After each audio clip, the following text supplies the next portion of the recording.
Good day mga mamshis! So for today's video, let me share with you ano ginagawa ko during my idle times. Work. Yan, facial muna, of course. Skincare is life. Lalo na pag nagkakaedad na. At syempre, pag nagutom din naman ako,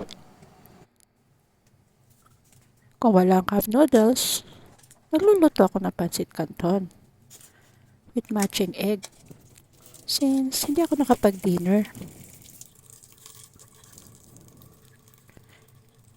usually kasi hindi na talaga ako nagdi-dinner. Pero, ayan, nabawi naman pagka midnight. Carbs is life.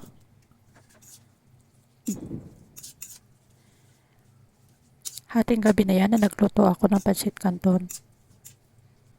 Wala kasing work pa. Naghihintay pa ako ng task ni client kaya kain muna tayo.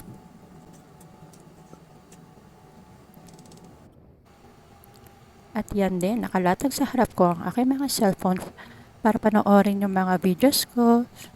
And syempre, mag-watch live na rin sa mga kasama natin sa Dove Nation. Ganyan ang gawain ko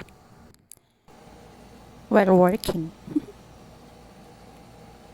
Thanks for watching and don't skip ads.